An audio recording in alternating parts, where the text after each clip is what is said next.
I would like to start you off by acknowledging the land. We acknowledge the Anishinaabe, Haudenosaunee, Lenape, and Etowondran peoples whose traditional lands were gathered upon today. In this space, as we share, knowledge through teaching, learning, and research, we recognize that this land has always been a place of teaching, learning, and research, and we are very grateful for that. So when we're thinking another particular lens that we're thinking in terms of diversity for Canadian families, clearly age is very important. What are learning outcomes? Analyze the ways in which age is socially constructed. So we're going to look at how age is a construct that we created. So it's a social construct. Describe the age stratification as a hierarchical system of power and privilege. So we're going to look at the hierarchy that we created as a society based on common characteristics and traits, and how that can be seen as a system of power. Summarize the different characteristics that identify each generation. Evaluate the effects of ageism. So ageism is basically discrimination on the grounds of age, on youth and the aging population. Understand and identify the intersectionality of age and socioeconomic status, ability, and gender and sexuality. And by now, we know that when we're looking at diversity, we're often looking at it through an intersectional lens. I'll start you off with a minds on. So what I picked for you here is a really cool clip. It's called Millennials Show Us What Old Looks Like. And again, it's disrupting aging. It's a 4-minute clip, really, really neat clip. Some post-video reflections. Again, as I mentioned in our learning outcomes, age is a social construction. We came up with that whole notion of age, and it's very important to disrupt that notion of age, particularly as we are an aging society, and particularly as Canada is one of those societies that has a very substantial number of older people. So it's very important to disrupt that notion. Should people act their age? Did your viewpoint change as you saw the old persons, quote unquote, old persons and their abilities? So this is something for you to think about post video.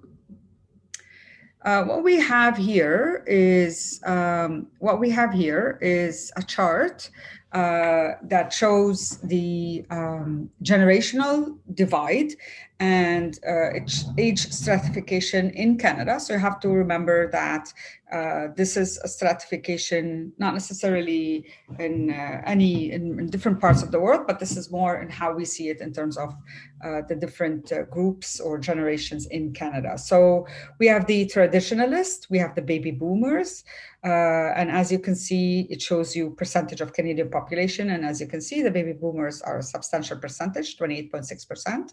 We've got Generation X, 8.4%. We've got Generation Y, 27.3%, Generation Z, 16.9%, and Generation Alpha, which is 5%, because Generation Alpha is still clearly young, starting in 2010. And I'm guessing probably your parents are Gen X. That's highly likely. And in terms of where you are, of course, you are Generation Z. So because you are Generation Z, you're also known as the Centennials or the I generation. You do constitute 16.9% of the Canadian population. And when you're thinking in terms of age stratification, it's very important to look at issues of power. Important events that happened for Generation Z in your time is the Google, Wikipedia, Skype, Apple TV, Netflix, reality TV, all those reality shows, social media, cyberbullying laws, Occupy Wall Street, if you're a little bit familiar with that movement, the Boston Marathon bombing. So this is from Stats Canada 2015, Portrait of Generations. using the age pyramid. The link is there if you're interested in navigating and checking this out. Maybe perhaps you're interested in the millennials that are a little bit older than Generation Z. So these are the Generation Y. And again, the video clip that you looked at were from the perspective of the millennials. So feel free to, it's a very cool and interesting chart, and very important to note here that the age certification carries with it a hierarchy of power. So let's watch. This is a video clip. I just put a caution here. It may cause a strong emotional reaction. It's a short clip, and it's always a documentary. Again, it's elderly abuse or elder abuse in Canada. How rampant is it? So please watch it. But as I mentioned, it can have an emotional impact.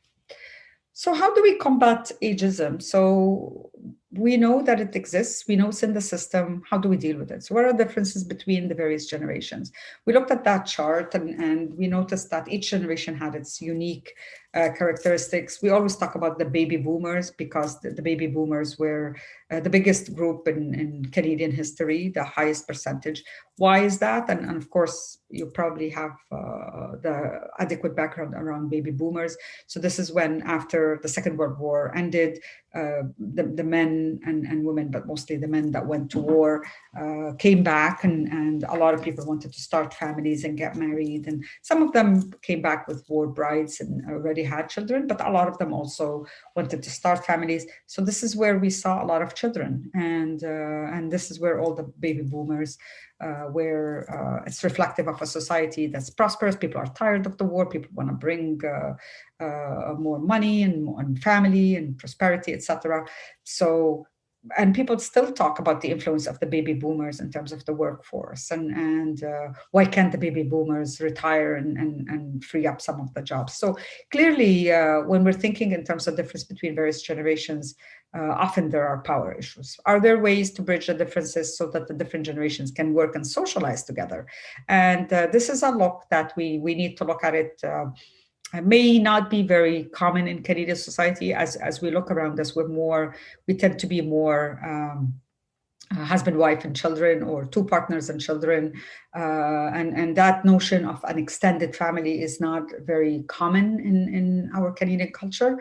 So, which means having that multi-generation living together is not a very common picture here. So how do we combat ageism? How are we able to include more elderly people where you've got multiple generations all living together? So one answer is having intergenerational programs. These are programs that have intentional and planned interaction of different age groups. We know that in some cultures, that's actually the norm. People don't send their elderly to any nursing homes or long-term facilities. The elderly always stays at home. So you've got that intergenerational effect. Can break down the barriers between generations by encouraging communication, cooperation, and promoting health and well-being. And as we know from the video clip that we watched with the millennials, age is really a social construct. It's whatever we make with the age, and it's a number. And clearly, there's a lot of wisdom from the elderly. So this could be one particular way we can combat ageism. I provided you here with an additional resource, so it's optional, but it's really neat. If you have time, actually watch it. I don't know if you're familiar with it. It's called the UP series. And the UP series, it tracks participants to age 21. It's about 1 hour and 10 minutes. If you have time over the weekend, I urge you to watch it.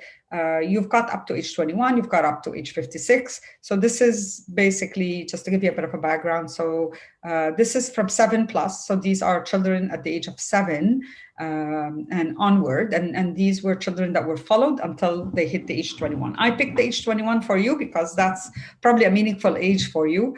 So they're followed over time, and it's really neat to see what the children's aspirations are, the environments that they lived in, and to what extent those environments had an impact on and shaping them in terms of what they became as adults, age 21. So they've been directed. There is a series of them. You can find them all on YouTube. They've been directed by Michael Apted, who has been a researcher on the 7UP. So that's how it started. And then was involved in finding the original children. And you're going to see who those original children are. Again, the premise of the film was taken from the Jesuit motto. I don't know if you're familiar with the Jesuit motto. This is a very kind of traditional Catholic motto. Give me a child until he's 7 and I will give you the man. So hence we find that the age 7 is significant. And also for instance, in early childhood development, that's the other course that I teach, we look at prenatally until the age of 6 or 7. So number 6 or 7 is important in terms of shaping who you become as an adult. So it's a really, really neat video clip. In 1998, the program was commissioned by BBC One, although it was still produced for them by Granada Television. So again, if you have time and you want to see something interesting, watch it, please. PostVideo Thoughts. What truth is there to the idea that who we are is somewhat set in childhood? And again, if you're looking at a development across the lifespan, this is something exactly what you're looking at. To what extent is your environment affecting who you are during your childhood, affecting who you become as an adult? Does our place in society in our early years determine where we will end up in our older years? What impression does the video leave regarding this? So these are some of the PostVideo Thoughts. If you watch it and you have time over the weekend to watch it, and if you would like to participate in our general discussion forum, please jot down some of your ideas around this movie. Consolidation, as I mentioned, this is a shorter lecture.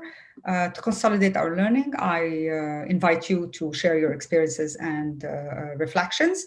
And again, go to the general discussion forum to share some of those experiences. As we talked about in today's lecture, age is socially constructed. How do you think aging differs for men and for women? Okay, very important because it's a social construct. How do you think even society looks at aging for men versus women? Do you think that younger people should have priority for organ transplants? And that's clearly there's a lot of ethical and moral decisions involved here. So something for you to think about. Do you envision an age-blinded society? And how would it look and feel like? What do you think? Do you think we'll ever be in an age-blind society? Share if there's any particular question that speaks to you, I invite you to share that in the general discussion forum. Of course, always taking it back personally, asking the question, do I have privilege? Can I freely participate in social activities without being restricted based on my age? Am I capable of making decisions that affect my body or self without parental consent? Am I reasonably sure that when I interview for a job, I will not experience discrimination based on my age? Do people take my opinion seriously and believe that I have something to contribute to a conversation? And again, remember, ageism is not just about the elderly. Ageism works both ways. So clearly some of those questions is talking about ageism towards young people. So looking at young people as not necessarily an asset, maybe not very experienced to have significant contributions to society. So you can look at it from any lens that you want. You can look at that privilege from your own personal lens, which is, do I have privilege? Okay, thank you for being a great audience. Thank you for listening to the lecture. And again, if you have any questions, you can always email me at rula.hawa@uwo.ca. Check the frequently asked questions. I encourage you to participate in our general discussion forum. This is where you can hear, quote unquote, hear other people's voices, participate in discussions. And I'm hoping this class has been a safe forum and platform for people to participate without feeling judged or criticized. And I feel that we can all do that. Okay, take care and keep well, and until next time.